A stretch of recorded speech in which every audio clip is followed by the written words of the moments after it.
Good evening, everyone. Welcome back to another wonderful tasting with the Virtual Tasting Society. Today, my name is, as always, Vadim Perlovsky, and today I'm excited to welcome back a brand we tasted back in 2020 and a dear friend of mine, Mark Westmorland. Thank you so much for coming back. Sam Filmus, thank you for helping to arrange this. Good friend of the group. We are excited to welcome you back and catch up and see how Wolfburn has been doing. Wolfburn is a distillery you do a wonderful job representing globally. I know you've been all over the world, most recently with all the festivals going on. We're excited to hear about your stories, but welcome back. Thank you for joining us. We're excited. We have 6 expressions in front of us, your core range, one of the small batches, and the very latest release, which is the 10-year, your first age-stated release. I do feel like I'm talking too much and stepping on your toes just a little, but I'm super excited. Thank you so much for these pins. The simplicity is awesome. They're fantastic addition to anybody's lapel. Thank you so much. But all that said, Mark, welcome. Please introduce yourself for anyone who hasn't met you yet. Tell us about the brand. Tell us about yourself. Yeah, cheers, Vadim, and thanks very much for the invite again. Yeah, Mark Westmorland. I'm the global brand ambassador, sort of UK sales, distributor support, retailer support, social support. I've got many hats at the distillery for Wolfburn. We're based in the most northerly town on the British mainland in Thurso. That's a very special place for me as well. I was born there. A local lad on a global stage now presenting Wolfburn. It's an absolute honour to be able to say that. I'm just a guardian of the spirit. That's my job. I get the liquid to the lips. I do shows, tastings, festivals. I do everything that I can to promote the brand. But the great thing about Wolfburn is that we get the product right. We concentrate on the spirit. And once people taste that, as you said earlier on, off camera, Vadim as well, people enjoy it. People come to the brand because of the quality and the unique characteristic as well of that beautiful Highland malt Scotch. So yeah, as you say, we've got a cracking lineup. The core range, we've added some small batch. I think the last time that we did a tasting, we had the 375 small batch that just came out in 2019. Tonight we've got the 318, which is something different. And yes, the 10-year-old, an absolute epic celebration for Wolfburn, their first double-digit age statement this year. That was released around about May, if my memory serves me right. Whiskey may cloud that memory, but please drink responsibly. But yeah, 10 years in the making, and that is an absolute banging dram. It's really nice as well because when you look at the Wolfburn range, you see that glorious, majestic red, the 10-year-old box, and that just brings people's eye across the brand if they haven't seen it before. And we're well aware, putting an age statement on it, people will migrate to whiskey that have age statements. That's not to say non-age statements are mild in comparison, but we just feel that that's just an extra hook for people to come to the brand when they see the Wolfburn 10 as well. So yeah, looking forward to it. Should be a good evening. So I've got some whiskey in my glass. I'll not tell you what it is, and I did tell you I would have to explain that this isn't a normal size Glencairn glass. I don't have hands like a giant. These are our little perfect dram glasses, which I love for doing tastings like this. So, Slanjava, everybody. Welcome to the Wolfburn tasting. Here's to everybody that's here. Here's to everybody that'll catch up online as well. Just a good evening or a good morning, as we say in Scotland, because it's 3 a.m. here. So I'm up with the larks. Enjoy, Sanj.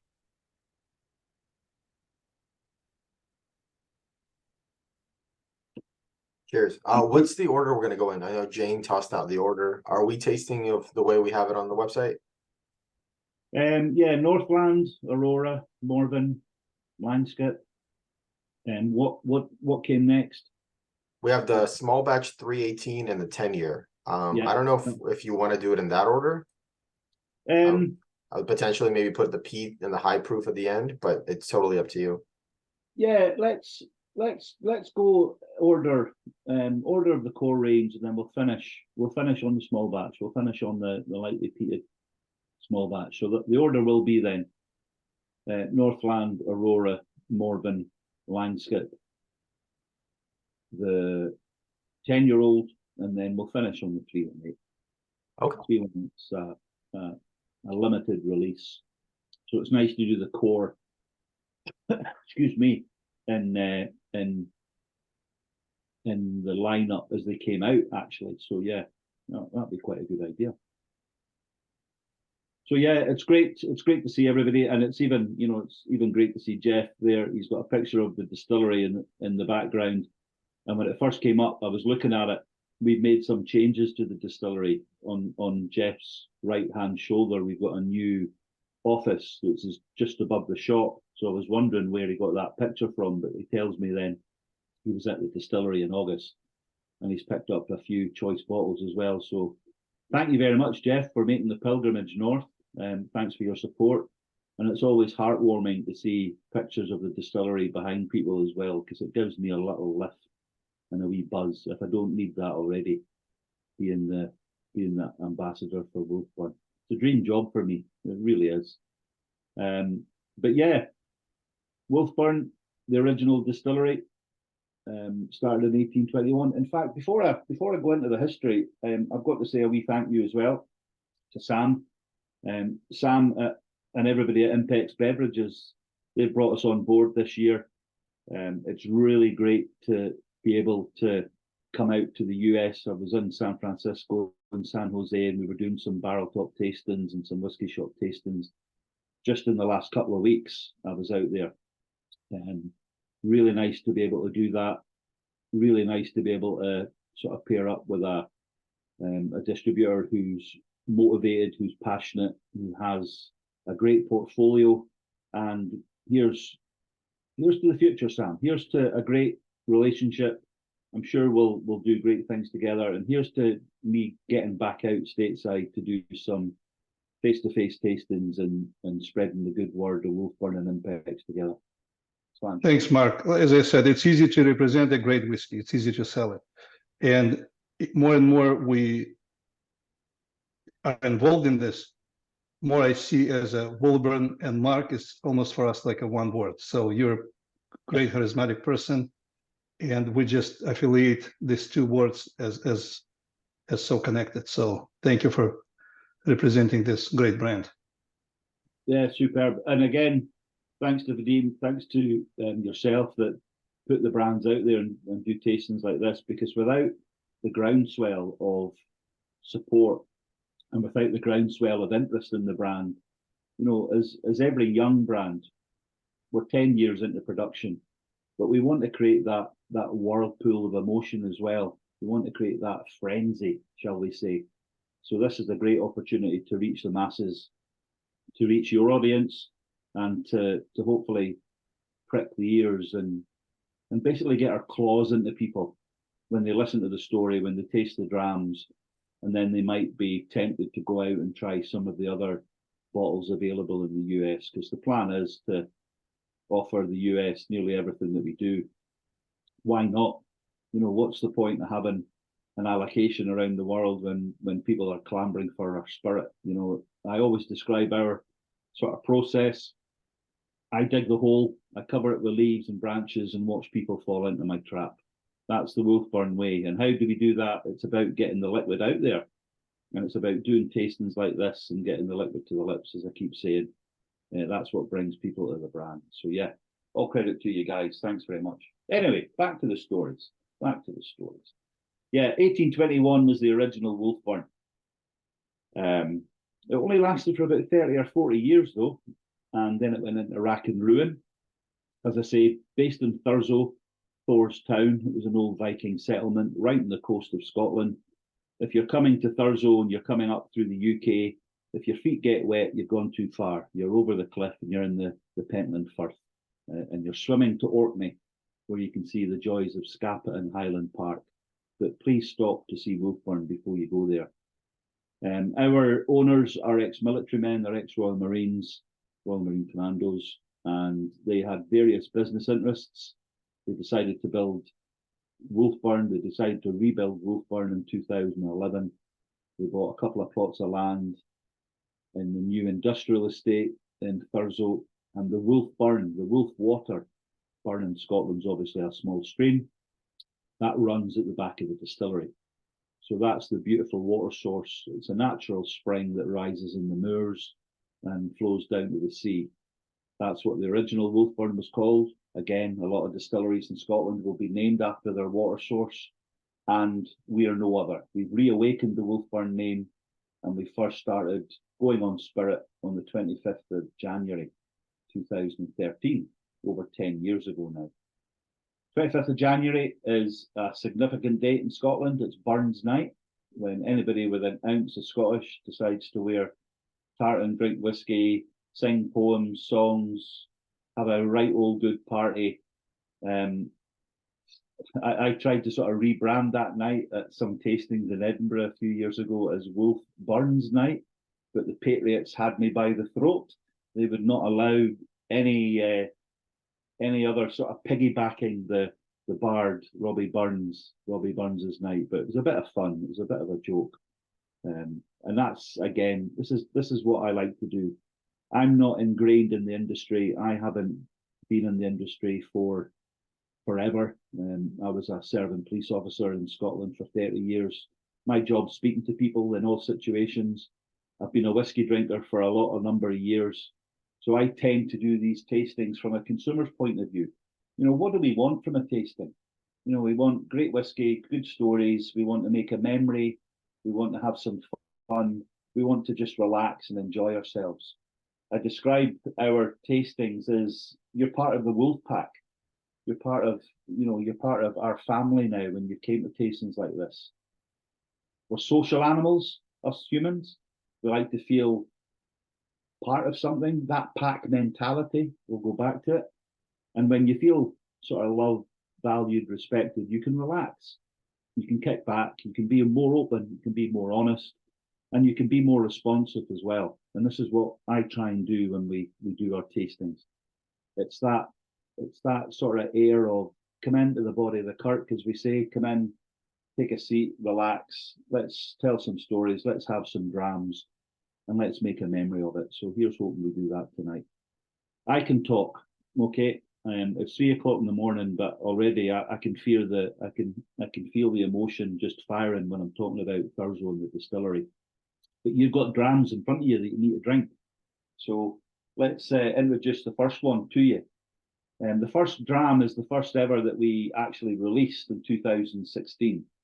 This is the Northland, named after the land of the North. And if you're lucky and you've bought a bottle when it first came out, like Jeff did, it's called the Handcrafted because it's handcrafted.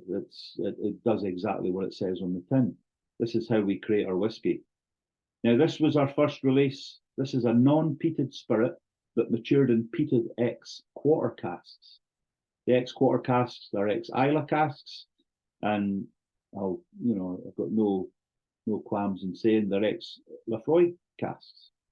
Our first distiller came up from Glenfarclas, that well-renowned family distillery in Speyside, and he was given 2 tasks.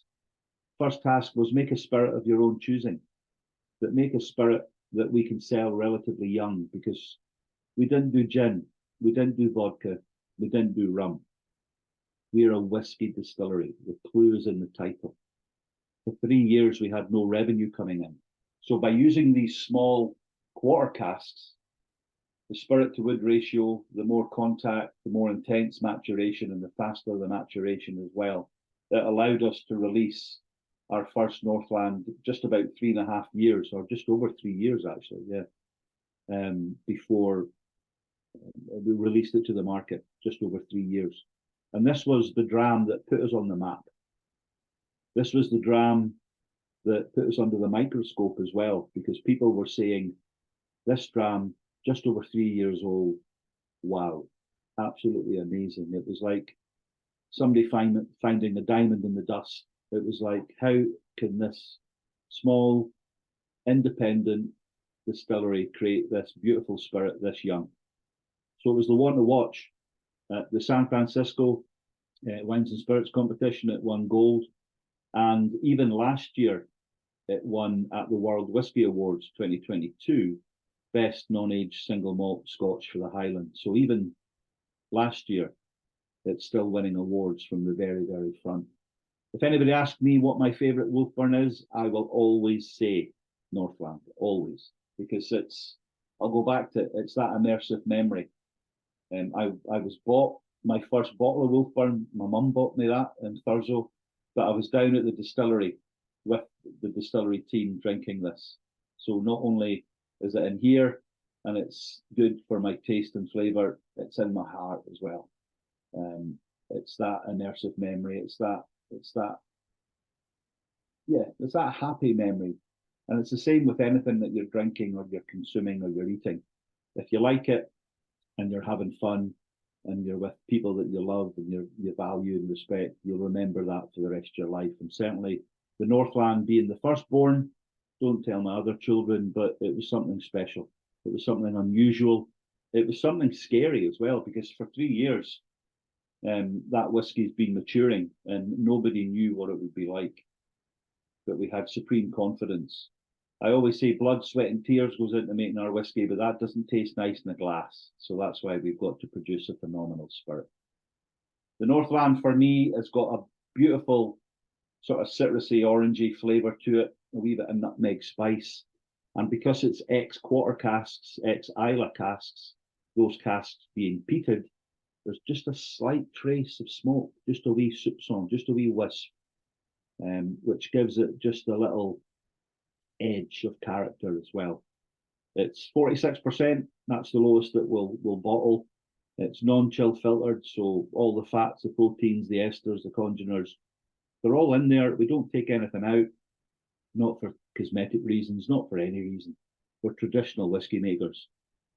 So we like to do things a traditional way, but we use modern day efficient methods as well. We don't colour our whiskey either. We don't put any E150 caramel colouring in it. It's really nice to see all the bottles on the shelf at other distilleries that look exactly the same. But if you take some of our vattings and some of our bottlings, there will be slight differences in colour. And that's natural, and we're proud of that. Again, us humans, if we see something that's a different colour in maybe a row of bottles of 30, our instinct would be, what's wrong with that bottle? That doesn't look like everything else. I'll not choose that one. I'm the complete opposite. I would look at that bottle and go, that's interesting.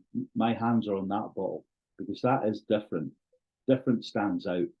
And what we're trying to do at Wolfburn, we're trying to be different. Yes, we're traditional whiskey distillery, but what we want to do is create that uniqueness of spirit. The North Highlands, the sea air rolls across the county. We are storing everything on site, traditional dunnage warehouses, and we're hand bottling everything, we're bottling everything on site as well, which means that we keep supreme control over the spirit, and nothing leaves the distillery unless we are supremely confident that it's met our high standards. Any questions in the chat? Bring them in, and I'm sure the Dean will be able to bring some questions in. If you just let me talk, I'll just keep talking and I'll keep going, but sometimes it's nice to hear somebody else's voice and to maybe throw in a question just to let me sort of pause the gears a wee bit in my noggin. But what do you think, Buddy? No, there aren't any questions yet, but so far the chat has just been agreeing with you, and everyone's commenting on how delicious this first dram is. It's just got a kiss of smoke, but it just brings in that perfect balance. Really, really good whiskey. You know, it was a choice. You know, what do we do? You know, even with our peated range that we'll taste, we want our DNA, we want our essence of Wolfburn to be that lovely, fruity, floral, light, vibrant note. And how do we get that? We've got a very sort of long fermentation time, anywhere between 3 and 4 days. However, 3 and 4 days, it could be nearly 80 hours to maybe 110, 120 hours. So it could be just that wee bit tad longer than that, which gives those hours, you know, that yeast to really and that really sort of react with the fermentation to give that lovely sort of fruity ester as well. Now, we're not ruled by accountants. So our accountant doesn't say, right, after 50 hours, that's enough, let's go to the next stage because it's cheaper. We want to concentrate on the taste and flavour. And if that costs us more, we're going to do it, because ultimately everything that we do at the distillery revolves around making that juice, making the whiskey the best possible flavour and taste for the consumer. That's how we're going to build the brand. We've got a very gentle distillation. We don't fill the stills to capacity. We've got a wash still of 5,500 litres and our spirit stills 3,800. It's got a beautiful bulbous onion on it, our spirit still, which is just that extra bulb of copper. And there's a lot of reflux. There's a lot of sort of that light distillation that we want, because we don't want a heavy liquid. And everything that you taste at Wolfburn, it's not going to give you that horrible burn down the throat, that recoil, as if somebody's forcing a hot poker down your throat. It's more like a tear rolling down the cheek. It's more like that tear of joy, tear of happiness. It's going to give you that beautiful warm descent. And 9 times out of 10, you'll be able to trace the heat. Yes, it's whiskey. It's going to put a fire in your belly, but it's going to put a smile on your face as well. And it's going to be made and consumed in a way that it's going to be enjoyable. We enjoy making it, people enjoy drinking it, and then hopefully they'll bang the drum of Wolfburn. So yeah, 2016 was our first ever release, the Northland, to world acclaim. It really was to world acclaim. So we used the success, and then we continued our journey, our pilgrimage in the whiskey industry as well. Our distillery was built in 2012. We approached Forsyths of Rothes, the famous still makers, and Richard Forsyth had just taken over the company from his father. He wanted to put his stamp on the company as well. So he decided not only to build our stills, but he offered, with all his businesses under the umbrella of Forsyths, to build our entire distillery. So our distillery was built from late sort of summer 2012 to the winter of 2012. Within 4 months, we had a distillery, which is unheard of. It really is. And if you want to do the deep dive, you can jump on the internet and you can see sort of the time-lapse photography of the build of Wolfburn as well. The great thing, we started with a blank canvas. The old distillery, as I said, lasted 30, 40 years. It's just about 300 meters from where the new distillery is, on the banks of the Wolfburn. So that meant that we could have a beautiful flow to our distillery. Everything in its place, everything being able to be accessed from the ground or from the higher level. And it was an absolute joy to have everything like that, because we didn't have to think about the angle of the roof or the shape of a room that we had to put the mash tun in, or the stills, how big or how tall they were. And the huge thing about Forsyths, Richard Forsyth had an idea of a couple of stills that he's always wanted to build, his dream stills. He's a still maker, you know, that's his family. But nobody had ever wanted them because they were not commercial enough. They were small stills. But when we looked at the production side for us, when we looked at what we thought we would be doing, we decided to commission these stills, and Richard had an opportunity to create the stills of his dreams. So that's what we're using at the distillery. We're only producing about 125,000 litres a year. Now, in sort of comparison, say Glenlivet could do that in a week. Diageo could probably do that in a day with all their distilleries. No disrespect to anybody else, but we're not a whiskey factory. We don't just come in the morning, press a computer. We don't run the stills 24/7. We don't produce millions and millions of litres of tanker or spirit to have it shipped away to be stored somewhere else. We want to keep control over the whole process. Yes, we buy our malted barley in. We get about 28, 30 tons of malted barley in every month, but everything else is done on site.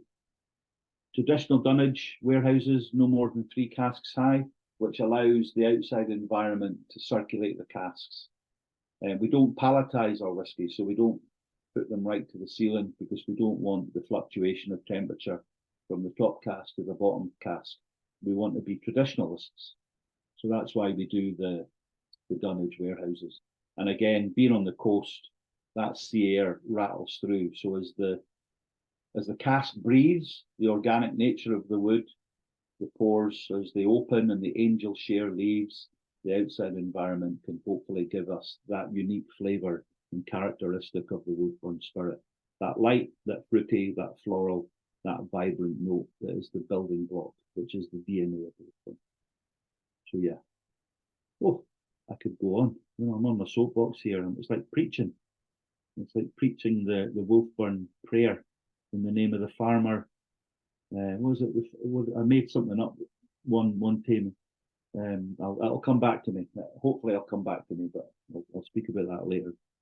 But yeah, everybody happy? Going to dram number 2, the Aurora. Named after the Aurora Borealis, the northern lights, which we see from the Caithness coast as well. We're on the 58th degree, we're that far north. We're probably along to Oslo and Tallinn and Estonia, and I don't know, as I say, west, where would that be, the 58th degree? But we're in the north. And if you want to come and see the northern lights, come to Thurso. There's no guarantee that you'll see them, but if you look to the sky and there's clouds, or if there's the atmospheric conditions aren't very good, I always say if you drink plenty of Aurora, you're bound to see something dancing in the sky. Might be pink elephants, but again, please drink responsibly. The Aurora is our sherry oak. This first came out, it was 25% sherry casks and 75% bourbon casks. But as we grew as a distillery and we had much more access to our maturing sherry casks, we changed the makeup, we changed the consistency to 50% sherry casks and 50% bourbon casks.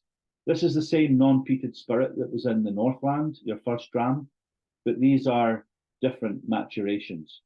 First fill bourbon casks, full maturation, and ex-Oloroso sherry casks again. And these were ex-sherry hoggies, so 250 litres in size, half the size of a sherry butt.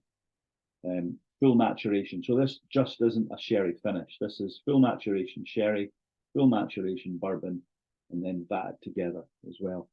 This is our best-selling whiskey worldwide. Everybody probably likes something sweet in their lives now and again, and you're getting the sweetness from the bourbon, you're getting the sweetness from the sherry, sort of meeting, and you're getting that beautiful crescendo in the middle. It's quite fresh, it's quite lip smacking, I describe a good lip smacking whiskey. It draws the cheeks together. It's quite melon-esque. It's got that beautiful sort of bit of white pepper spice on the tongue I get. Just that wee bit of residual heat. That's just the whiskey waving. Here I am, don't forget me. And it's probably our best-selling whiskey because it's maybe not peated, it's not cask strength. It's very palatable. It's very dangerous. That's why we have to put it in a clear glass so you can see how much you're drinking as well. Heaven forbid we put that in one of our dark green bottles. People would go, where's it gone? I can't believe I've drank that much. But that's what we want. We make whiskey with a hole in the top of a bottle for a reason. We put our time and effort making the best whiskey we can, and we want people to enjoy it responsibly as well. As I say, came out in 2016 on the success of the Northland, and I can remember going to shows and festivals with 2 bottles on the stand, and you were looking around you, and you were looking at the big hitters, and you felt a wee bit inadequate, but with everything, you've got to start somewhere, and you've got to have faith. On the back of my t-shirt, it says fortune favours the brave. You get nothing in life unless you put the effort in. With risk comes reward. And when you come into our distillery and you look up to your right, you can see a big sign saying fortune favours the brave. So we see that every time that we come to the distillery, every day that we're there. And that's a huge sort of motivational tool as well. It's about being passionate. It's about being motivated. It's about doing things with craft, with focus. Sometimes I describe the making of whiskey as like a wheel. The wheel can be made anywhere in the world and it runs anywhere in the world. That's like the whiskey making process. Different distilleries will change the tire, different distilleries will change the hub, different distilleries will change the spokes. But ultimately, good water, good barley, good process, good people, and good time makes a good whiskey as well. I also describe the whiskey making process like if you want something that everybody else wants, you go to IKEA, you buy something, you build it, it's functional, it does what it says on the tin. But if you want something that's unique, you ask a carpenter. They come to your house, they look at the space, they choose the wood, they manufacture something with their years of knowledge and talent. It's more bespoke, it's more artisanal. And this is what we are trying to do at Wolfburn. Use our history, use the craftsmanship, and create something quite unique. Every distillery wants that accolade. When somebody picks up a glass, noses it, tastes it, and says without knowing, that's a Wolfburn. That's what we want. How do we do that? We concentrate on what we do. We don't focus on what anybody else does. People ask me who our competitors are. We don't have competitors. We just focus on what we do. If we make that the best we can, and we get the liquid to the lips and we get the spirit out there, people will come to the brand. And that's the exciting part of my job. My job's very easy when the spirit's this good, however. But remember, I'm born and bred in Thurso, my hometown, so if I can't be passionate about a whiskey, nobody can. But remember, I'm completely biased. You know, I'll put that out there, completely biased. But it's such a great job to do. So yeah, the Aurora, beautiful sweet sherry tasting, beautiful sort of light white pepper spice on the tongue. I get a wee bit of chili oil sometimes. It depends what mood you're in, depends what you're drinking or eating or your culture. It depends what response you'll get from a certain whiskey. And that's a great thing. You know, my palate, your palate, everybody else's palate is different. Nobody can tell you what you're going to taste. I could say pears, Sam could say apples, Jeff could say avocados, Vadim could say tomatoes. Who cares? It's not a wrong answer. It's just the enjoyment of a whiskey. And sometimes it's the great thing about experimentation with a whiskey as well. Like putting your drams out and just taking little sips, adding wee drops of water, maybe just going back to it after a few days and trying it again just to see if you can pick up anything else. It's like anything. You can train your palate, you can train your brain. It takes perseverance. That's an excuse to say, yeah, please drink responsibly though. That's the best way. Aurora, here's to the Aurora. And that's what's in my glass actually. Does anybody have a favourite already? One or two? Was that a cat just walked across the... Oh, quality. I like that. I love doing Zoom tastings when like random things happens as well. It's just it keeps me sane as well. It makes my job a lot happier when things like that happen. Fun.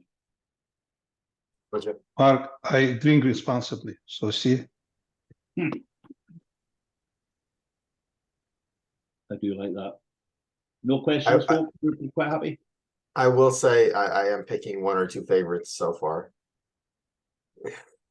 All we have to do is make a hard decision. Give you a hard decision. I did a tasting on Thursday night. I'm just back from Sweden, and I did a tasting on Thursday night, and we had eight drams. They were all quite unique. They were all quite sort of special. They weren't the sort of the core. They were some of our more exclusive drams. And I said to the assembled company at Uppsala Whiskey Club, I says, right, give us your best. What do you think was the best?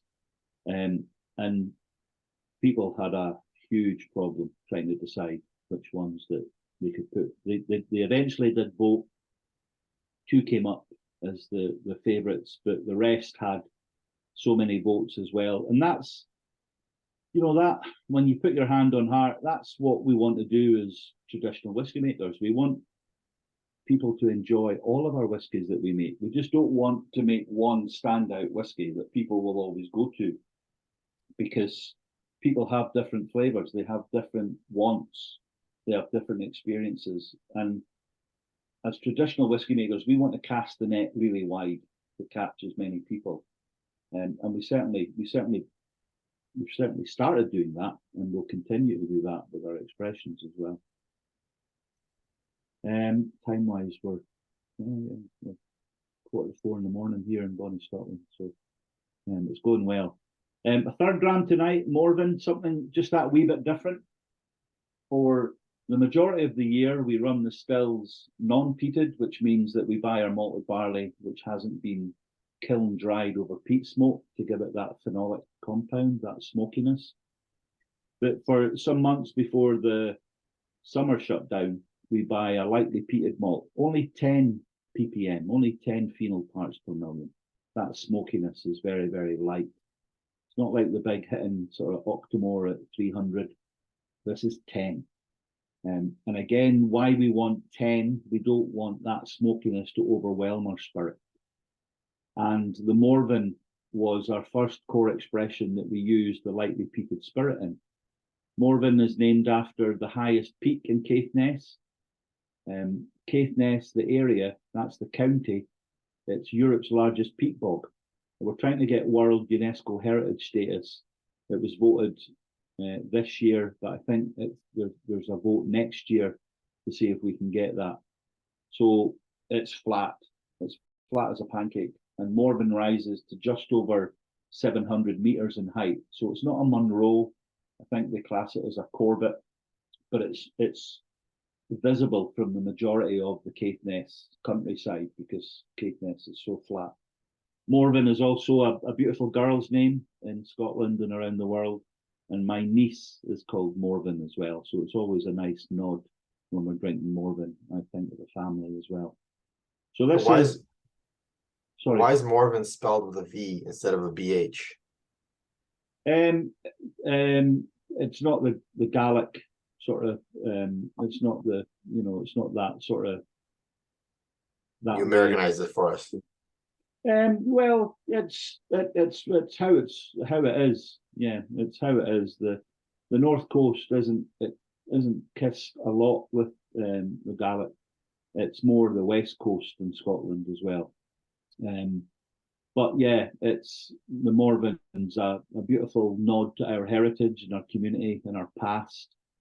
The peat would have been the heat source, the energy source that the original distillery would have used to power the stills. And going back to the old distillery, in 1826, the original Wolfburn was the largest producer of whisky in the north of Scotland, and it produced 125,000 litres then. This is what we're doing with modern day efficient methods now.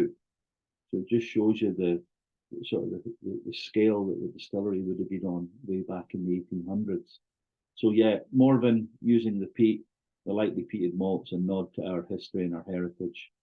These are ex-Lefroy quarter casks that were used the same for the first dram that you had tonight, the Northland.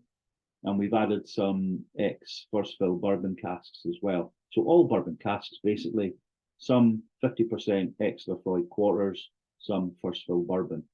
And this is a beautiful balance of whiskey. This is a beautiful balance of sweetness and smoke. Now, this is a great whiskey for people that want to get into peated whiskey as well, because it's not a peat monster. This isn't like a recycled hospital. It's not too iodine-y. It's not too medicinal. It's not like licking an ashtray or chewing a cigar. The smoke for me is like a veil. It just sits there, and the flavour can lift that veil and come back and forward on the tongue. And the smoke for me, again, will then just sit at the back palate and roll and puff out ever so slightly. This has got a beautiful sort of malty saltiness to it, a malty sweetness to it, those lovely sort of vanilla, sort of creme brulee, that lovely sort of oaky, that woodiness, that mustiness will come through. The mustiness in a good way, that sort of earthiness, that sort of honest, like sometimes me walking into like a stable on a morning, you feel that, that sort of, that wet straw, that sort of lovely sort of mustiness, that heat rising in the dew of the grass as well. That's what it reminds me of. The Morven is a beautiful, beautiful dram for that introduction, but it's also, imagine a brilliant summer's day, bang in some crushed ice, bang in some soda water as a huge highball with some lovely chunks of lime in there as well. And folk will look at you when you're talking about single malt Scotch quality, a premium brand like Wolfburn. How dare you? How dare you think about cocktails? How dare you think about highballs? How dare you think about putting anything in your whiskey? Why not? I always say to people, drink the whiskey the way that you enjoy it, and don't let anybody tell you you cannot do that. You spent your hard-earned cash on a bottle of whiskey, and you want to enjoy it. And again, sometimes it's about experiments, and again, for a young brand, sometimes it's about activation. It's about how do we get our spirit into the hands of the consumer? Is it doing tastings like this? Is it by making some banging cocktails and some perfect serve and some great bars and working with some great mixologists? It's about accessibility, and with a great product like Wolfburn, the flavour and taste will remain no matter what you put it in. That unique characteristic, again, that floral flavour, that fruity flavour, that light vibrancy, that is Wolfburn, will remain. So yeah, it's challenging, but again, don't let anybody tell you you're not allowed to drink your whiskey the way that you like it. You can put iron brew in it, you can put Coca-Cola in it, you might burn in hell, other religions are available, but if that's the way that you want to drink your whiskey, just go for it, just enjoy it, and just experiment with it as well. I love to do it, I love trying different mixers depending on what mood I'm in, or what's in the cupboard, or what's left. I've got an infinity bottle. Well, it's an infinity decanter. So when I get to the very, very bottoms of some of my Wolfburn bottles, I'll pour it in my decanter. I don't keep a list of what's in there as well. I'm not that anal. I'm not that sort of bothered, really. I just want to have a wee bit of fun, a wee bit of laugh, and fill up my decanter. It's nearly 3/4 full at the moment. I'm looking over my shoulder. And I like to take a sip of that now and again just to see how it is. But that's the fun, that's and it only has Wolfburn in it. Only Wolfburn, yeah. That's really cool. Okay. My own special blend of single malt Scotch as well. Nobody will have that same blend, and I can assure you, again, I'm completely biased, but it's a tasty dram as well. So it's really good. It'll be a single malt infinity blend. That's it. That's exactly it. In fact, there's a bad boy there. There's a bad boy there. I've been doing it for the last 6 years, last 7 years coming now. So yeah, ever since there's some new make spirit in there as well. New make spirit that's peated and new make spirit that's unpeated that we got at one's at 72 and one's at 63.5%. So it's a fair banging dram as well. So yeah, but you're going to get that special stuff if you come and see us at the house. So that's an open offer.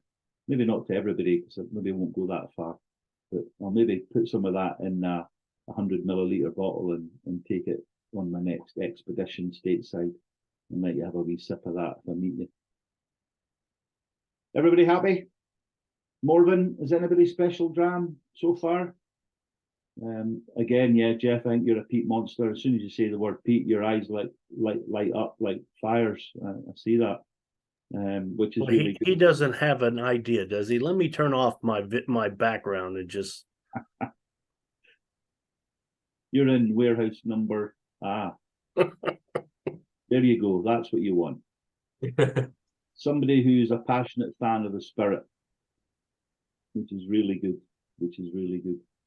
But hey, this is what everybody, this is what everybody's here for.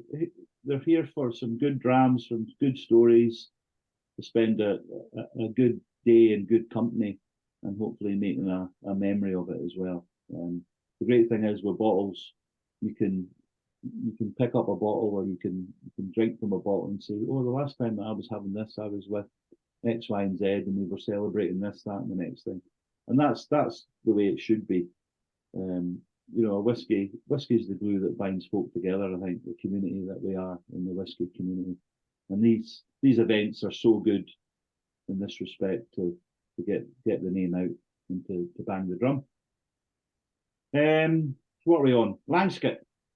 There was a question in the chat that I missed as we were going. Jane asked just on the first two, the Aurora and the Northland, those are exactly the same new make, just different aging, right? Different barrels for aging. Okay. Different, exactly the same new make spirits going into both the unpeated and just the Northland X quarter casks, the Aurora X Birchville bourbon and sherry casks. So the Northland is exclusively X quarter casks. Would you say it, because of the smaller casks, it's aging and developing a little faster? Yeah, more spirit to wood contact, more intense maturation, the faster maturation as well. But then it's kind of like a second fill, right? Because it had the bourbon and then the second fill over. Yeah, makes sense.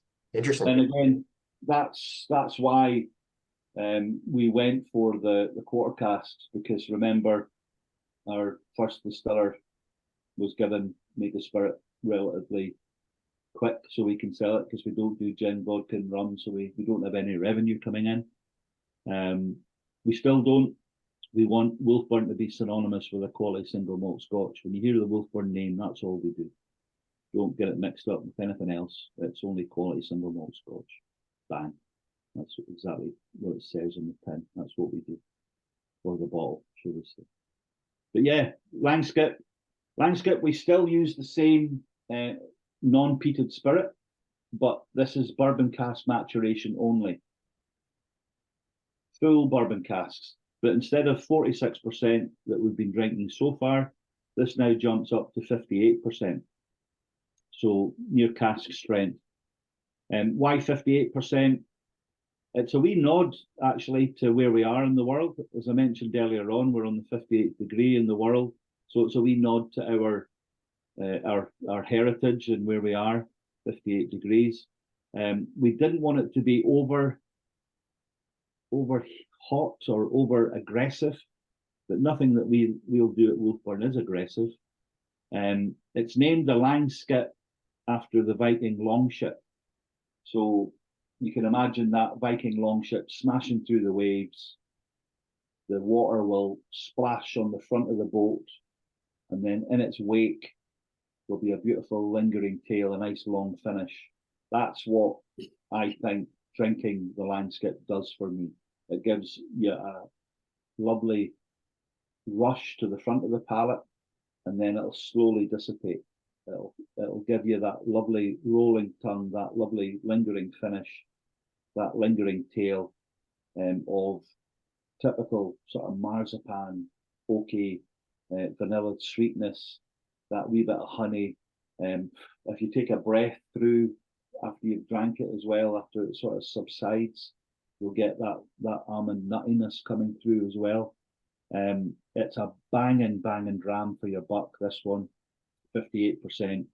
I don't condone violence as well, but I sometimes describe the Landscape as a playful slap and then a lovely warm embrace, because it gives you that instant kick, but then it slowly recoils, it slowly comes back and gives you that lovely sort of comforting warmth, that lovely comforting sweetness as well that you would expect from bourbon casks only. When this came out in 2018, we used our oldest bourbon casks then, so they were 5-year-old. We added some 4-year-old. And people ask now, because we're 10 years old, do we keep the cask maturations the same for our expressions?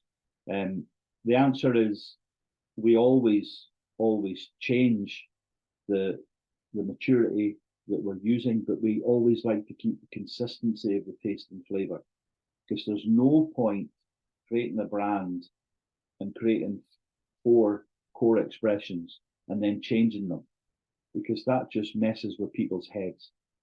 They come to the brand, they like the brand, they drink the brand, and then all of a sudden you change the recipe without telling people. They go, what's happened? I drink Northland, but all of a sudden I'm getting some sherry sweetness. What have you done? Or I drink Morven. This is the lightly peated one, but I'm not getting any peat now. And some distilleries do that, and they ruin their consumer base. They ruin their fan base because of that. If we do anything, we'll communicate that to our group. We'll communicate that via the website, just as we did when we changed the makeup of our Aurora. We added another 25% sherry casks to it. It was our sherry cask whiskey. So by definition, we wanted to give the consumer more of our sherry casks, but we could only do that after waiting so many years for our sherry casks to mature. So our Langsket is just bourbon casks. You shouldn't be in the whiskey industry unless you can make a good bourbon cask whiskey. This is a great benchmark to compare other distilleries, in my opinion. The Langsket is an absolute favourite for people because although it's high in ABV, it doesn't have that aggressive bite. It's great because it's high in ABV and you can experiment with drops of water. You can do that with a higher ABV whiskey. It's very, very difficult with a lower ABV whiskey because then all of a sudden it becomes beige, it becomes meh, it loses everything. But Langsket doesn't. It has that warrior spirit. Remember, Thurso, Thorstown, the ex-Viking settlement, we've named this the Langsket as a wee nod to our heritage and our community as well. And even on the front of the bottle, there's that Viking longship. You can see that as well. Again, when I was doing tasting in Sweden this weekend as well, there's a connection with that part of the country, which was really, really good. And we're not just doing things for marketing's sake. We're doing things because it means something to us, and we're immensely proud of our history. And that's the way it should be. Just like when we got the distillery built.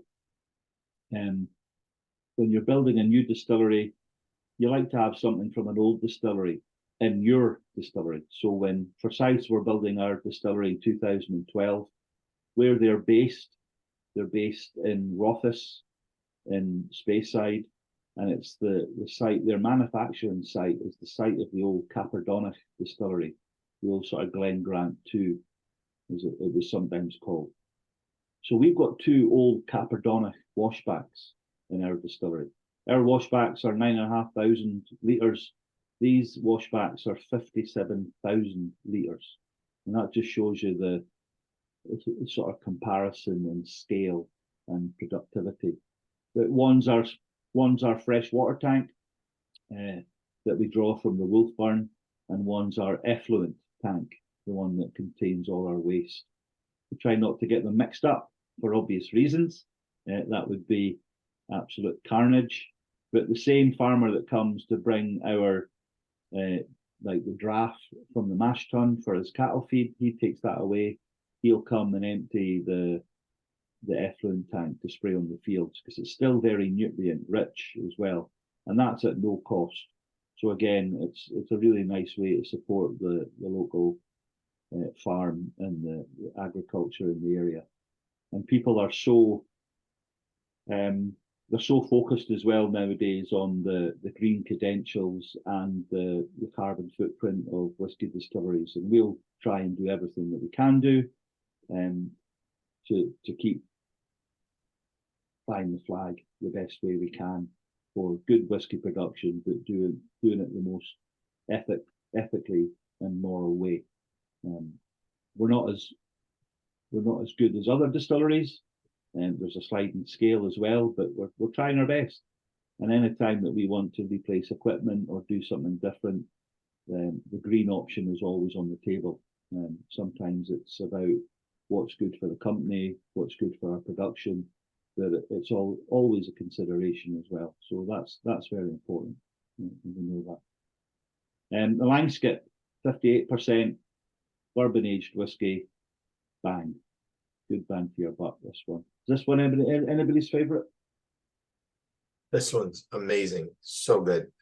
I was going to ask, Jeff showed us, before we started recording, Jeff showed off his cask strength version, and you mentioned it was sherry and bourbon. So is that just the Aurora at cask strength?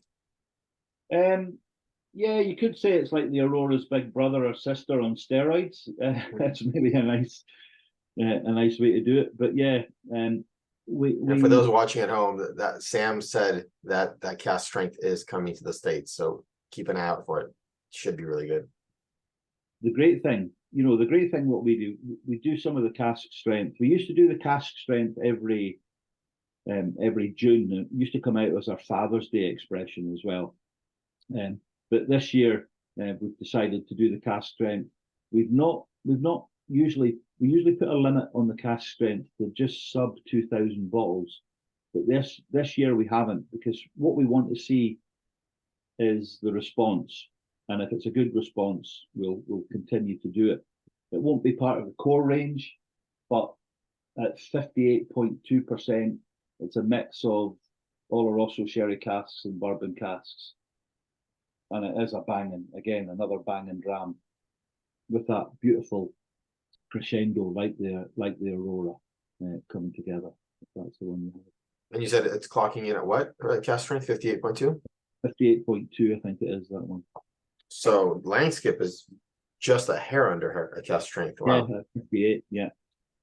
This cask strength that I picked up in August is 56.9. Right. Even okay. under Langskip. Wow. And maybe look at the previous one there then.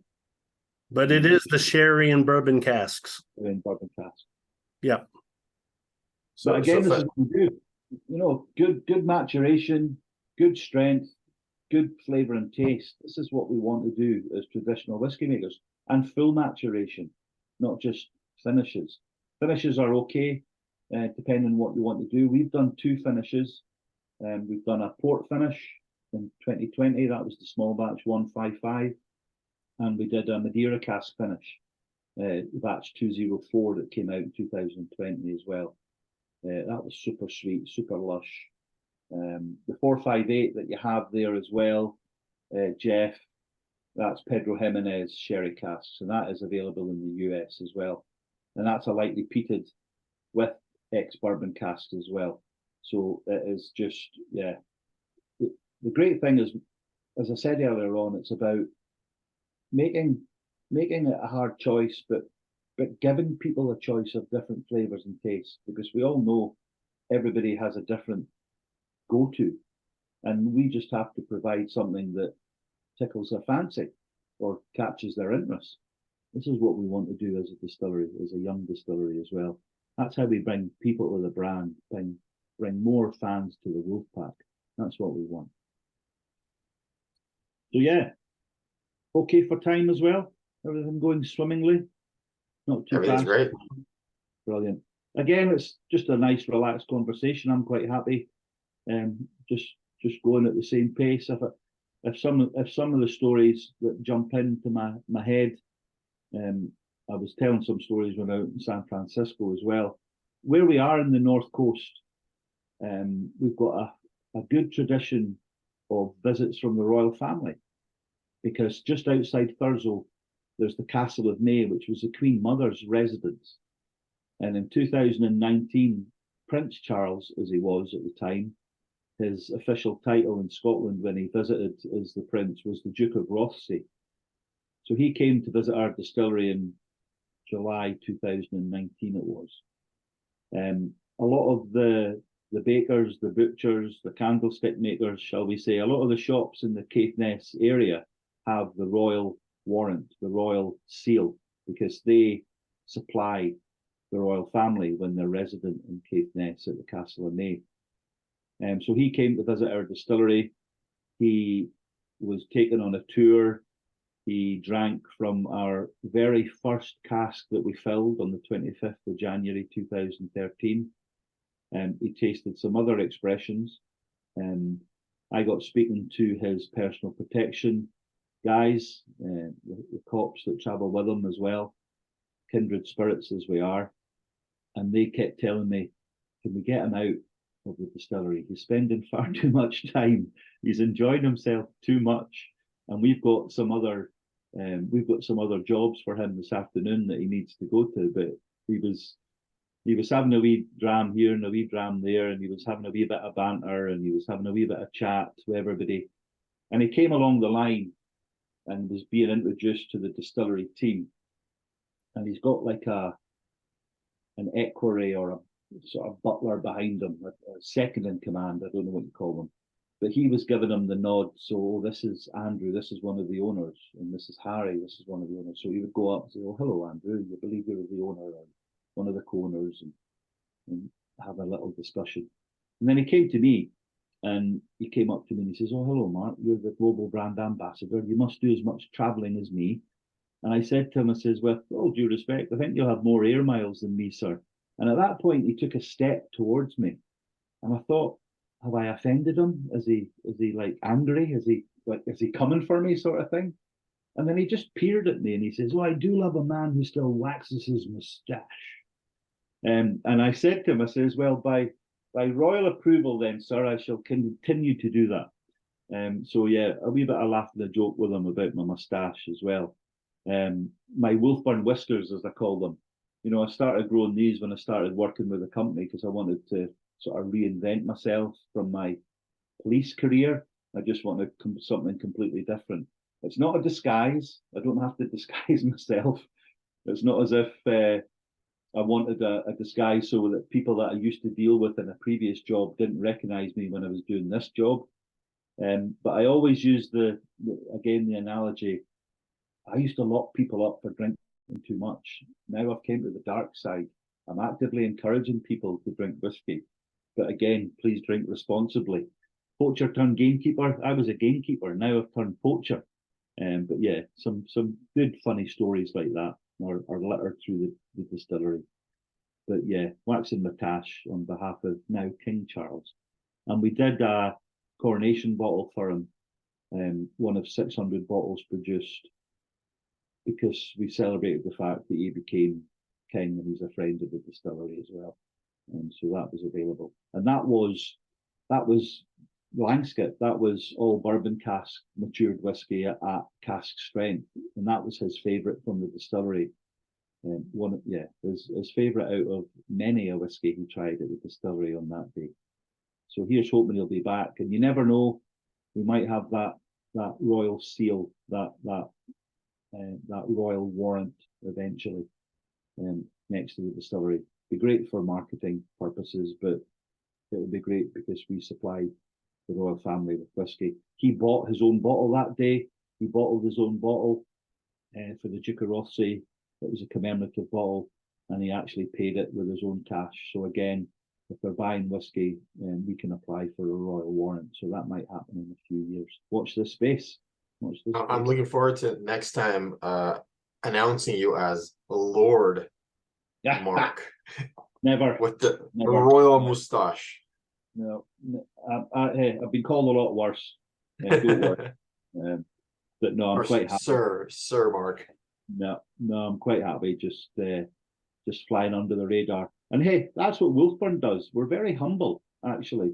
And we're not, you don't see me at whiskey events throwing skip caps out into the crowd or shooting T-shirts out from a cannon or using any smoke and mirrors to get people to the brand. We don't need that. It's about making a great whiskey and giving people access to it. And this is why events like this and working with distributors like Impex with Sam and Chris and everybody there, this is why we are associated with you guys and with everybody here, is because this is the right and proper way to get our brand out there and to get our spirit out there. Nice and simple, create it the best you can and let people access it. And so yeah, thanks again for the invite. Next dram that we're going to have is our 10-year-old. This one here, our beautiful red 10. Sam, you'll have one probably that's full. Mine one's just about empty. Oh yeah, look at that beautiful colour. Again, a great celebration for us at Wolfburn this year. 10 years in production. Something to be championed, something to be shouted about, and I was up at the distillery for that day, the 25th of January.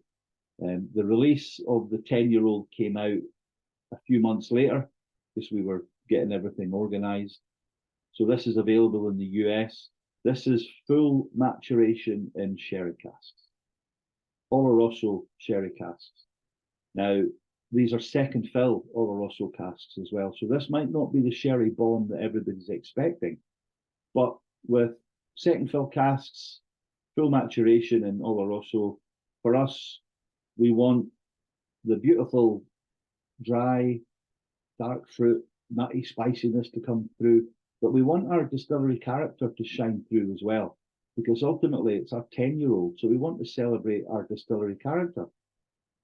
So that's why this is at 46%. You've just tasted full bourbon cask maturation at 58. You now drop to 46 with full sherry cask maturation. But the way that the tasting is designed today, it's designed in a chronological order. We started in 2016. We're now in our core range. We're up to 2023. And what we want to do with our core range whiskies, we want to create a secure platform. The firm foundations of building a brand, you put your core expressions out. That's what brings the revenue in. Then you can build the business on that firm foundation, that firm footing of our core expressions. People ask me sometimes when I'm at shows and festivals, oh, what's your standard whiskey? And it's maybe pride, but I always say we don't do anything like standard at Wolfburn. Everything is high, everything is quality. We don't have a standard because we call these our core expressions, the backbone of the brand. Just like when you see the backbone of the mythical beast, the sea wolf on my chest, it's got like a dorsal fin as well, because this is the mythical beast that liveth on land and sea.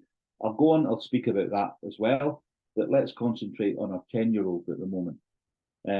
Full maturation, second fill Oloroso casks.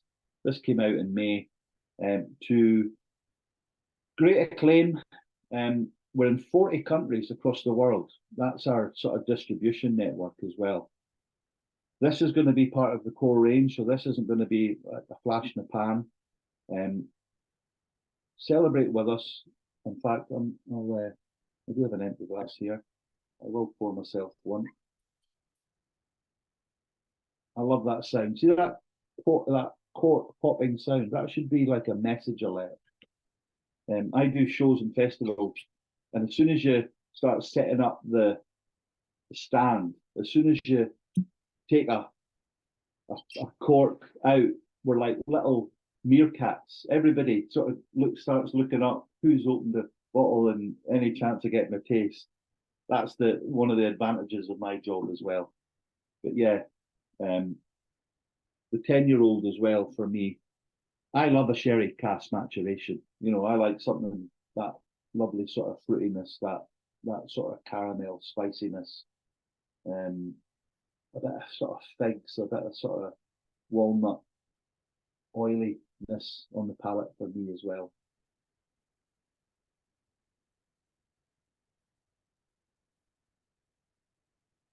But yeah, you want something that's indicative of sherry. You want that sweetness to come through, that sort of dark chocolatey spiciness as well.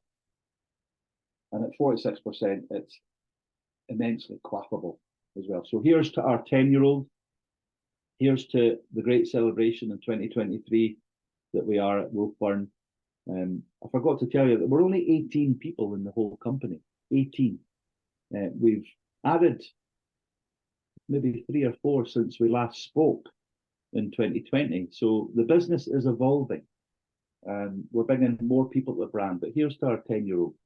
Sanj. Mark, since you have everybody on the call and everybody's raising a glass anyway, let's raise a glass and hold it and smile to the camera for just 1 second. Got it.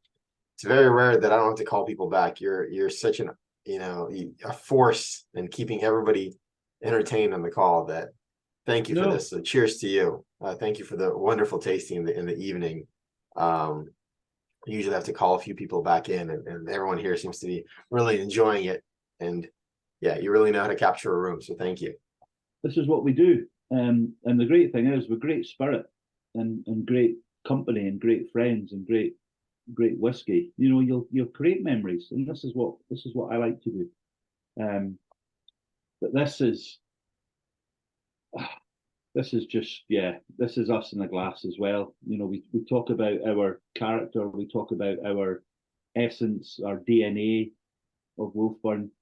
Even, you know, that goes down to our sort of wood management policy. And I've said this maybe before, and apologies if I'm repeating myself, but when you create that new make spirit, that white dog or white lightning or cleric, as we call it in Scotland, you want your wood management policy to proclaim your spirit. You don't want it to overwhelm your spirit. You just want, yes, 60-70% of the flavour of a whiskey will come from the maturation.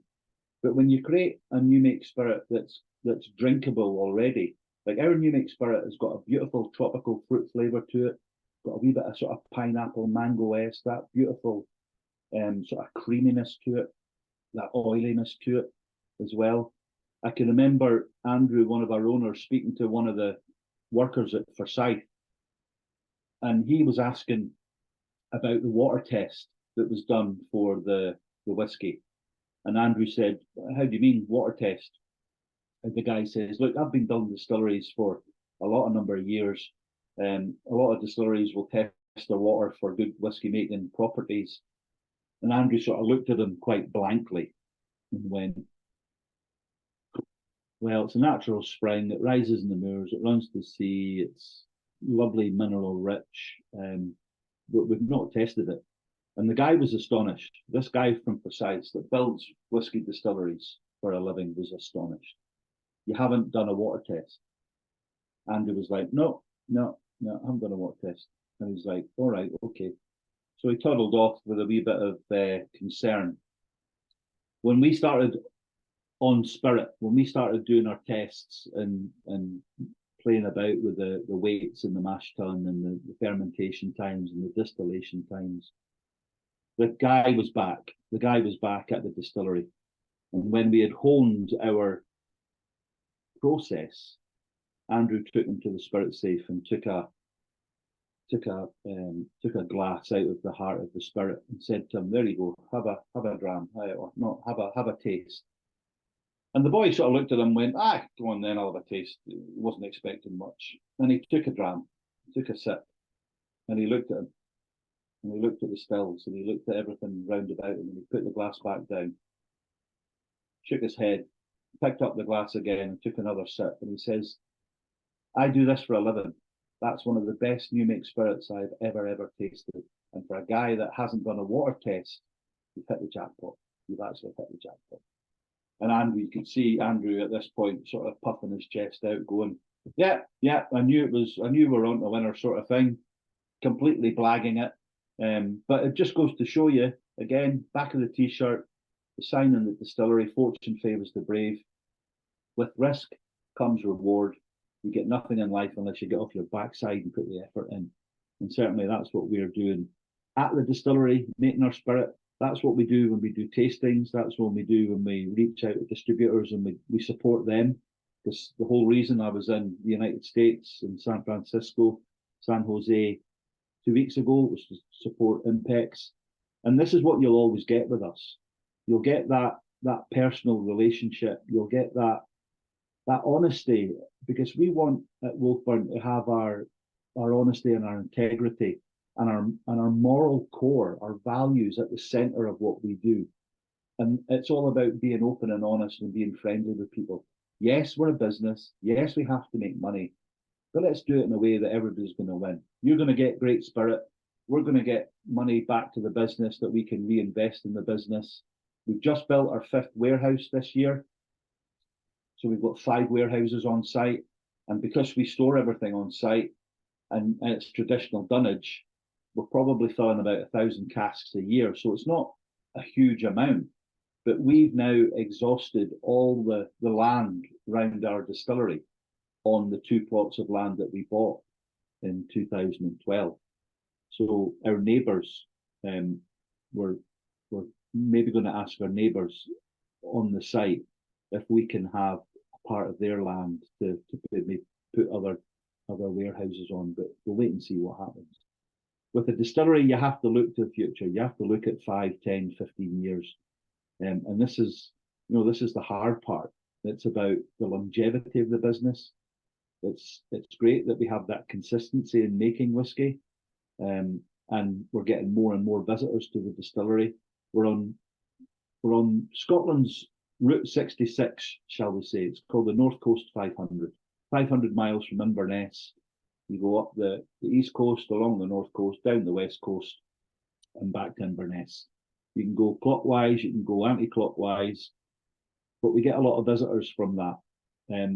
Previously, we have been called one of the ugliest distillery in Scotland. We don't mind. That's like a badge of honour for us.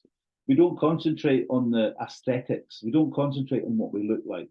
We concentrate on this, what's in the glass. That's what a company should do. It's not about projection. It's not about that smoke and mirrors. From the outside, yeah, it looks like a cowshed, but it's like when I'm doing shows and festivals, when I'm looking at people on the screen. Hi Sam, I just see you've just jumped on as well. When I'm looking at folk on the screen, I don't care what you look like. It's what's in here that counts. And when you bang on the door at Wolfburn and you come in, you're into the beating heart of our distillery. You can see the stills as soon as you walk through the door. And this is where our shop is as well. It can be very noisy because it's a working distillery. But ultimately, we concentrate on the craft. We concentrate on our spirit. And that's what's going to bring people to the brand as well. Sorry, I went off on a wee tangent there. I went off on a wee sort of soapbox moment, a wee sort of preaching moment there. But that's what I do. But the 10-year-old, my God, sorry. It's an absolute beautiful dram, full sherry maturation. It's very subtle. It's very elegant. That was a couple of the sort of adjectives that were used at my latest tasting in Sweden at the weekend as well. And it just creeps up on you. It's so drinkable. It's unreal. It's not aggressive. It doesn't have any bite. There's a warming, silky tannins to it. There's that dry fruit. There's that lovely sort of figgy, raisiny sweetness to it as well, which I really, really enjoy. So here's to us, and here's to everybody here. Stands again.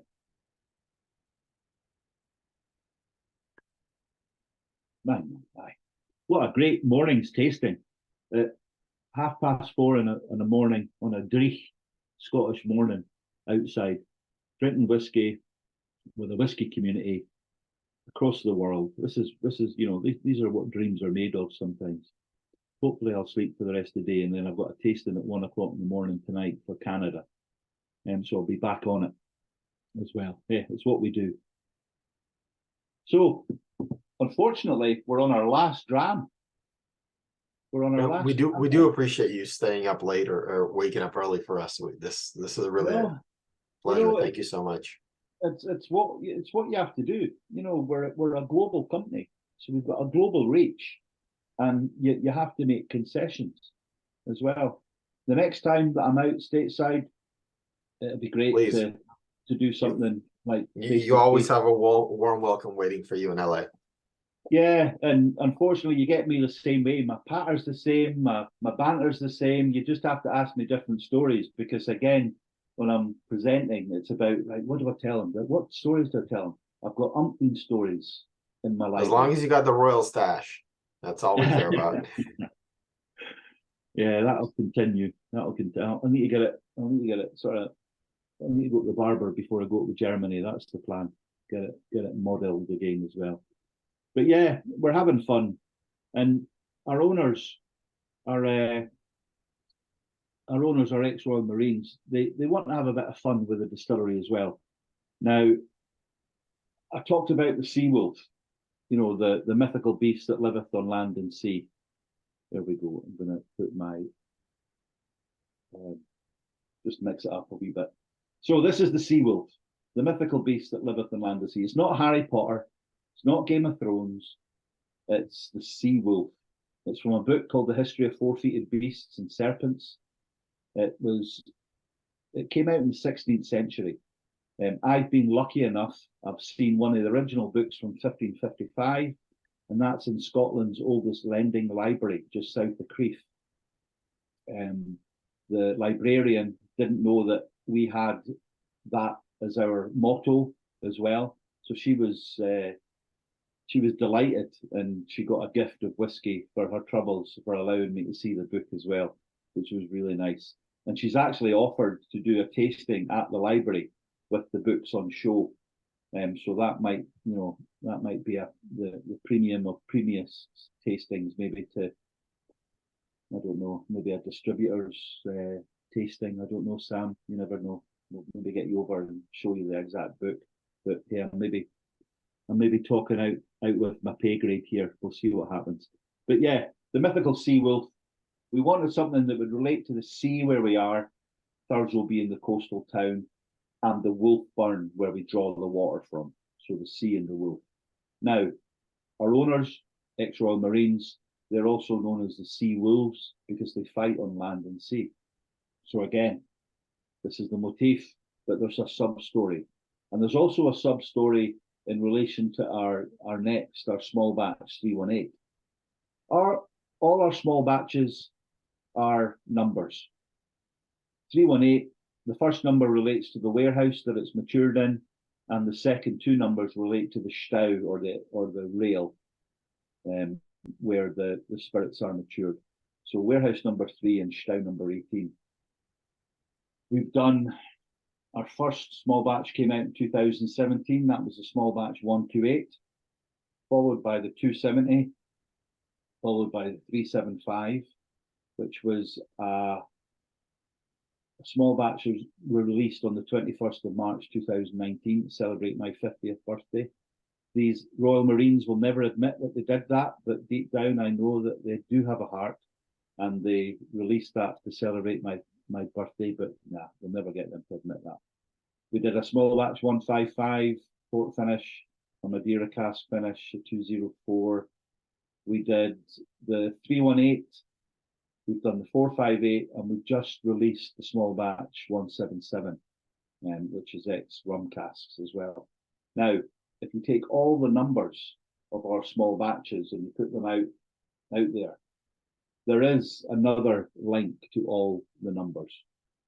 They're all ex-ordnance or caliber of bullet. You've got Heckler and Koch, you've got Holland and Holland, you've got some Winchester rounds, you've got an air weapon round 177, you've got a Magnum round in there as well. And it's all things that our owners have used in the past or are continuing to use as well. It's just, again, a little sub-story. It's just a little insight into the minds of our owners as well. Everybody likes to have a bit of fun, a bit of mischief, put their own stamp on their own business, their own property, their own distillery. And Andrew and Harry are no different. They're enjoying life and they're enjoying naming their small batches after things that they've used in the past or use now as well. Some people can be put off that, some people like that, but again, it's what happens. This is part of our business. This is part of the process. So on events like this, I like to tell that story. It's a wee insight into the brand. It's a wee insight into our owners as well. But we're super proud. We've got a big statue of the sea wolf as well, just outside the distillery. For years, we never had a big sign. We just had a barrel outside the distillery with Wolfburn on it. And people that were looking for the distillery in the early days, because it's an industrial estate, they would drive round and round and round and never be able to find us. But now we've got the big sign. We've got the big sea wolf.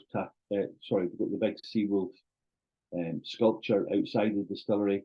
It was actually my friend that did that, Carn Standing. He's a sculptor. He's an artist. And some of the Wolfburn fans across the world have even got the Wolfburn tattoo seawolf tattoo on their biceps or on their forearms. I meet people at shows and festivals as well that ask me that they're so enamored with the motif, the seawolf, that they want the tattoo, and can I send them a high-res image for their tattoo artist. I've done that. I also have had pictures of the tattoos sent back to me, but I always have a caveat. Don't send me pictures of tattoos that are in places that you never want other people to see. I'm quite happy that I give you the high-res images. I just don't want to see all the pictures, you know. I'm quite happy that you want to sort of have the brand on you. So yeah, our ultra fans of the Wolf Pack have branded themselves as sea wolves as well, which is it's a nice thing. It's a permanent thing, I suppose, when you think about it as well. So yeah, we've got some really keen and passionate fans of the brand as well. So the 318, before I forget that you've got a drink in your glass as well. This is the 6th small batch that we did. This is a mix of a lightly peated spirit, like the Morven, so only 10 ppm. And this is ex-Oloroso sherry casks and bourbon casks. And this is just over 7 years maturation.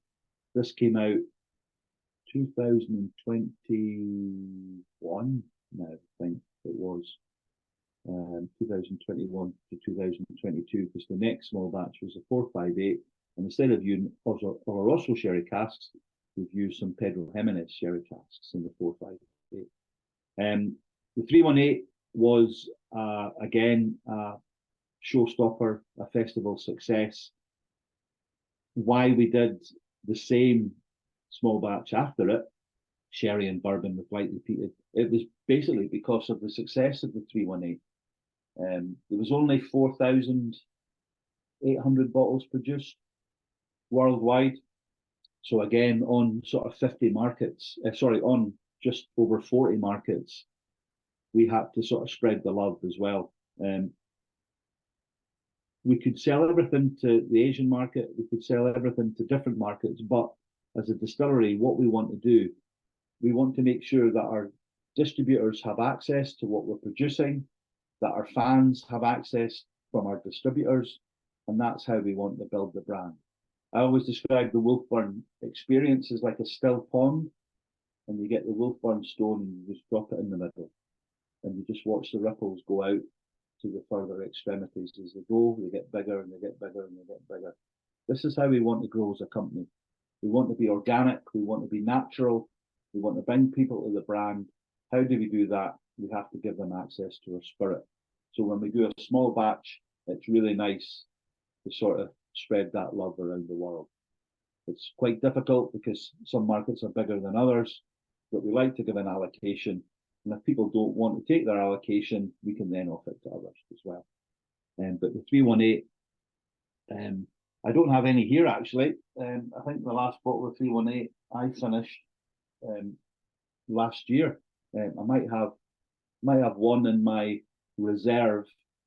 I like to keep like a vault of drams that I like. I don't collect everything from Wolfburn, but I like to keep certainly some of the small batch available.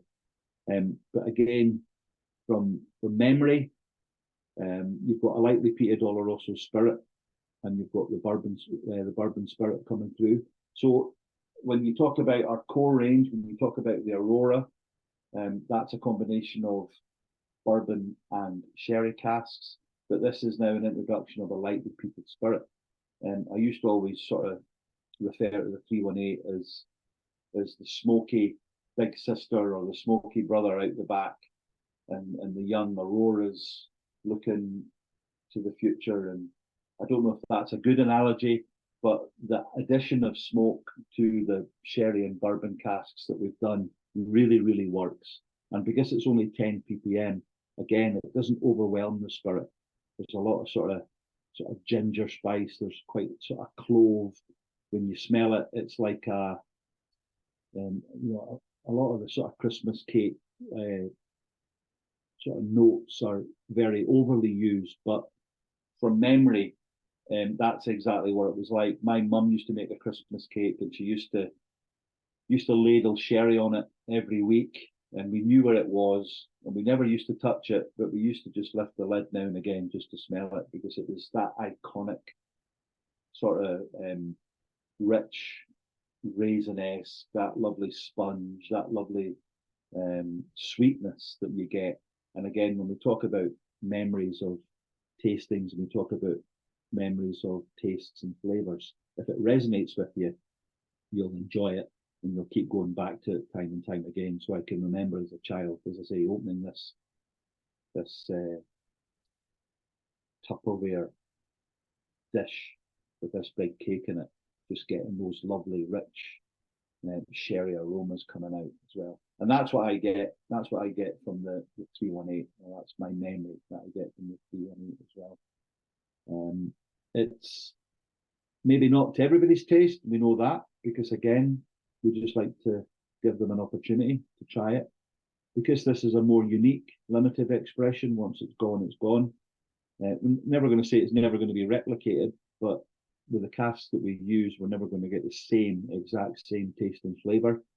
Why we're finishing it on tonight's tasting, it's a bit smoky, it's a bit unusual, it's a bit limited, it's not part of the core expression, and I thought it would be a nice sort of segue into what we do at Wolfburn. We've got a mix of non-peated, we've got a mix of peated, we've got a mix of sherry, we've got a mix of bourbon, and there's a lot going on. It's quite a complicated dram, but it's that way that it brings everything together in a lovely, rounded, smooth way as well.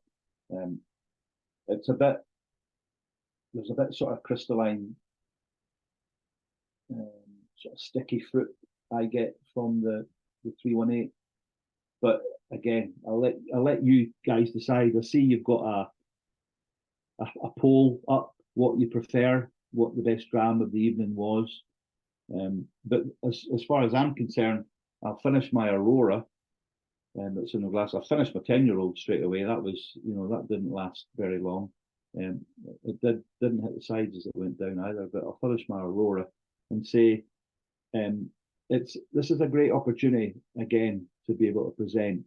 And I always like to say, and I'll say it now before I finish, on behalf of Harry and Andrew, Charles and Paul, Dave and Daniel, Ian and Innes, Jenna and Gemma, Charlie and Wilma, Nick, Nicola, Max, Matthew, Sean, and myself, the entire Wolfburn company. That is everybody in the entire company, all 18 of us. Thank you for your attendance. Thank you for listening to me. I could go on for hours. I could tell you stories. I can drink whiskey for hours as well. Please drink responsibly. But on behalf of the whole company, thank you for your attendance. Thanks for your questions. Thanks for your support. I know some people have came to see us. I know I've worked with some people before in the past as well. And it's just an absolute pleasure to be able to present as a wee lad from the Highlands on a global stage, presenting some great whiskey. As I say, my job's easy when the spirit's this good. So on behalf of Wolfburn, where fortune favours the brave, Slange, here's to a great tasting. Thank you, guys. And Cheers. Thank you.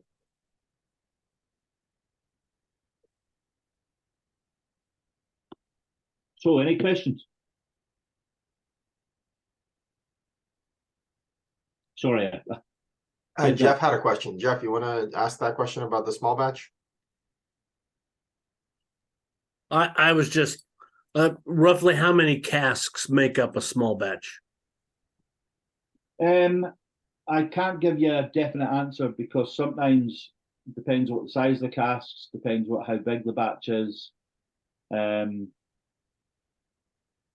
we're using sherry butts or sherry hoggies, so I'm not gonna. I can't give you that answer, Jeff. I can find out and get back to you exactly what went in. But when you talk about 4,800 bottles at 70 centilitres, multiply that and then maybe divide it by 200, you might get your answer. That's probably a ballpark figure. My math in my head at this time of the morning isn't that great. I can't give you that response straight away. But again, what we want to do with our small batches, we want to give the consumer just something just that wee bit different from what we usually give them. And that's why peated sherry and bourbon casks, I think that was the first time that we've done that. And that's why we've replicated it doing the 458, because of the success of the 318.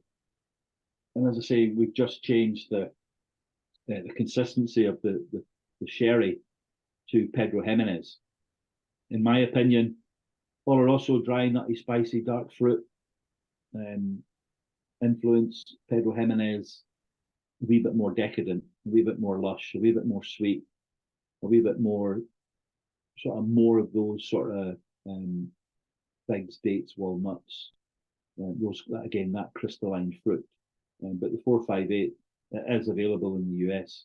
So if you like the 318, the 458 should be on your shopping list straight away. Never miss a sales opportunity.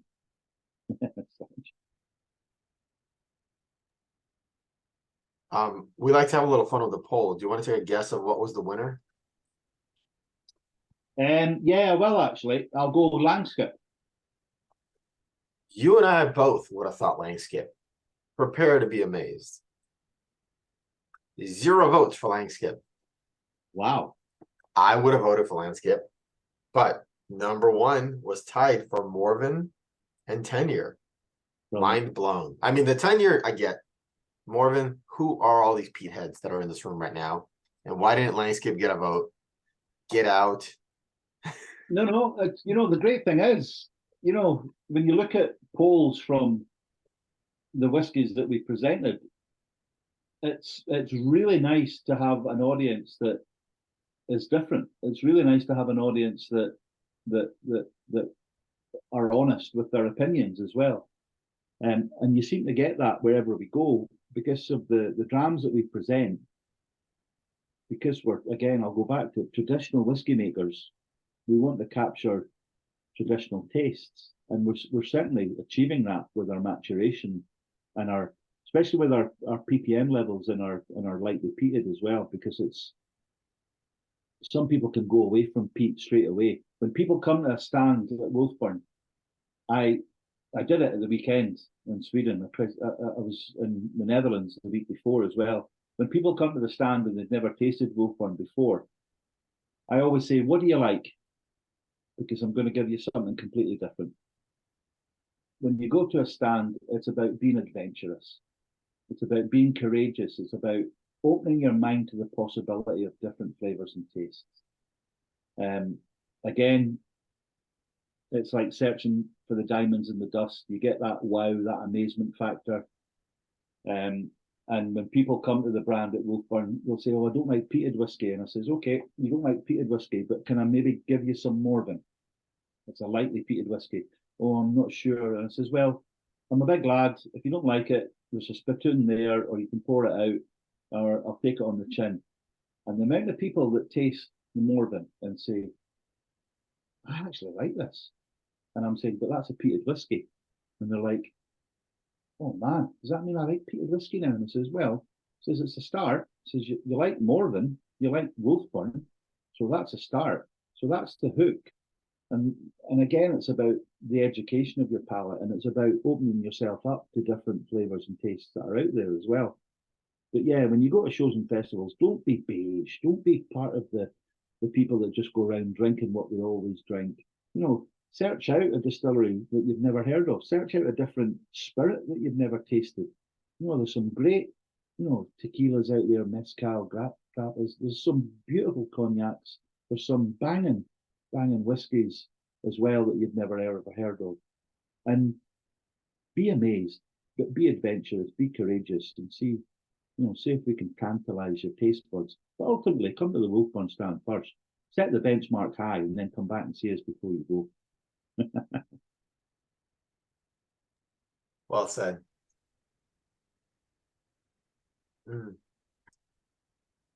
I can't wait for Impex to bring in an Impex bottled single cask of Wolfburn just to put you guys on the map.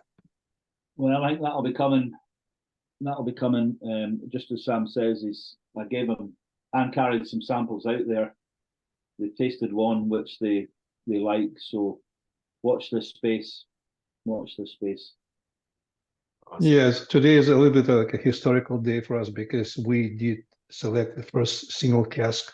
So basically what these people at the Wolfburn do, they're trying to give us the components of what Aurora is or what your landscape is about or what your Jeff's cask strength.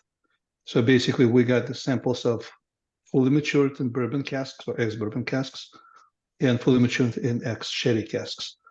And, we're trying to be as transparent as possible, but, when they go and select those casks for the single the cask strength or landscape, they just find one that they think needs to be bottled on its own, like without getting lost in a small batch or a release. So we're very excited about that. So yeah, watch the space. We just selected 2 casks actually that we're fighting now. And what we do 5 people blind tasting anonymous votes like you do the votes here. And that's how we select those casks. Good way to do it. And Jane, thank you for being on the dog with the 10-year-old. That was great. It shows again how special this group is. Like we had a big event called Highland Games in Northern California, about 15,000 people, and 318 was actually a big winner. Yeah, But here we got 0 votes, which is, I love it because that spreads things among all other SKUs of the range. So great. and that's how, the Wolfburn way, when we reward good distribution and good people, good friends of the brand, we don't just give them free merch or 10% off an order. We give them a single cask for their area or 2 single casks for their area. There's the thing, Sam, if you can't decide between 1 or 2, tell Harry you want them both. See what happens. You just have a semi-release through the year and then have another release at the end of the year. I don't know if that'll work, but this is what we want to do. Your markets.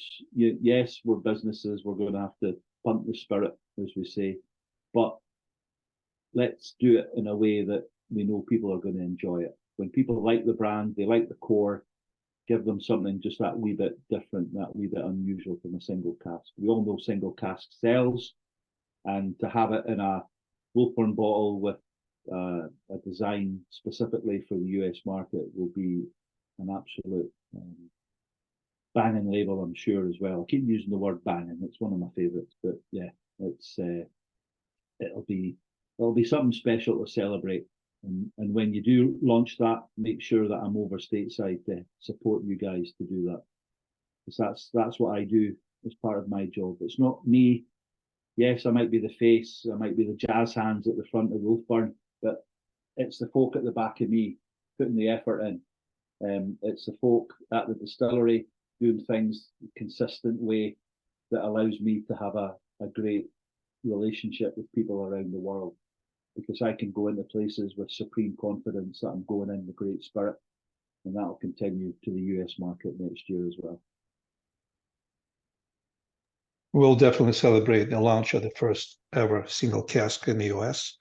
And Vadim, I'll make sure that your members have a taste of it for sure. Thank you. Appreciate it. You have our support. So Thank you, Sia. Thank you so much. I'm back to the Aurora, and I remember back in the day, Aurora is what put Wolfburn on the map for me. And today, it was Langskip that blew my mind. I think moving forward, Langskip is always going to be on my shelf outside of single casks. But Aurora is so delicious. But again, four different cores, 5 different cores now with 5 different flavors and tastes that appeal to the masses. You know, it's a strategic, sound business decision, but let's do it in a way that people can enjoy our spirit and hopefully want to see more from Wolfburn. So yeah, watch this space for a 12, a 15, and 18. We've squirreled casks away, don't worry. So yeah, that's the exciting part. You know, it's the wait, it's the fingers crossed that we know that we've got that building block, that DNA correct. That's the start. You have to get that correct. You have to have supreme confidence in that. And once you have that, and once you've got a good cash management program, our cooperage is based in Speyside, part of the Speyside umbrella. It's Ailsa Cooperage in Keith, and they know what we want. They try and get the best casks, the thickest staves for longevity, for the maturation, all shapes, all sizes. We've got some big port pipes. We've got some huge Methuselahs. There's some Methuselah casks in the warehouse. We've got some other casks probably that I'm not allowed to tell you. We like to have a bit of it's like the Wizard of Oz. You don't want to see behind the curtain all the time. You know, you want to be able to see the magic of the spirit, but you don't want to see how it's done all the time. But yeah, watch this space. There's special things happening at Wolfburn from very, very special people as well. So yeah, all 18 of us are quite happy. We're very passionate. We're hugely motivated.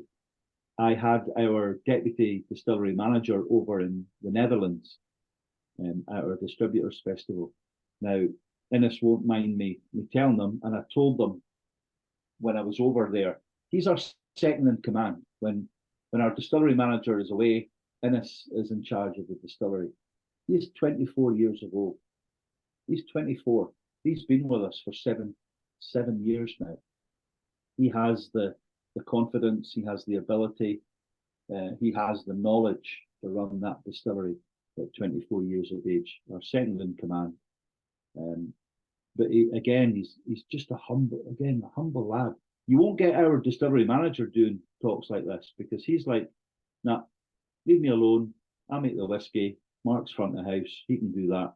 Any interviews? Nah, get Mark to do that. Leave me alone. And Ian at the distillery, it's very rare that you'll get him still. You'll get him actually standing still at one point because he's like a whirling dervish. He just goes from left to right and he's all over the place. Reinvestment in the distillery. We've got a new bottling plant on site. We've got our warehouses. We're moving our dry storage off, so we're creating more warehouse maturation. We could do 160,000 litres of spirit a year without any additional equipment, but we don't have weekend working. We don't have our stills running through the night. We run 2 shifts, an early shift and a late shift. We're doing about 6 or 8 mashes a week, depending on the time of year or if we're needing to increase production. So it's a very organised. I always laugh and a joke saying our owners are ex-military men and it's run like a military operation, but everybody knows their goal. Everybody has their strengths. If you use something, it goes back in the same place, so everybody knows where things are. There's a huge, immense pride in what we do at Wolfburn, and people like that, and people like the personable nature of us at Wolfburn. Whether you come to a tasting or whether you come to a tour or whether you deal with us as a business, it's about that relationship that you have with Wolfburn. Just like this we're doing as well.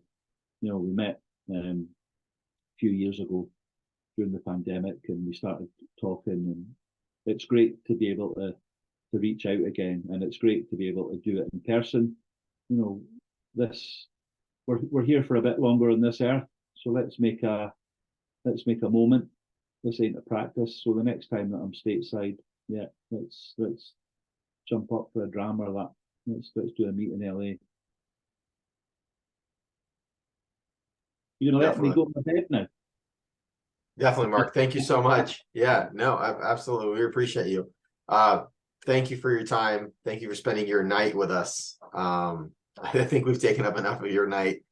This was absolutely fantastic. I think there wasn't a single non-delicious expression that we've tried so far.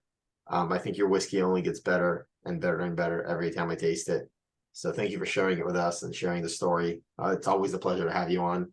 You're always welcome back. And when you're stateside, please let us know. We'll do whatever we can to roll out the red carpet for you. Brilliant. And thanks very much for everybody for jumping on tonight. Just keep an eye on us. If you've got socials, bang the drum for us, mention the tasting, link everything, that's how we want to grow. It's better through a personal recommendation than anything else. People will Are you respect at Wolfburn on Instagram and on all the socials? Yeah, Wolfburn _whiskey, or that's use the Wolfburn tags. Just get it out there. And yeah, let's see what happens in the future. Somebody asked us just before I went, what our views are in the future, where we want to see ourselves. And I always go full Bond villain. I always go world domination. This is my invisible cat, Ernest Blofeld, or for the younger members of the audience, $1 billion, Austin Powers or whatever. But yeah, our accolade and what we want to be big. We want to be noticed. We want to be acclaimed.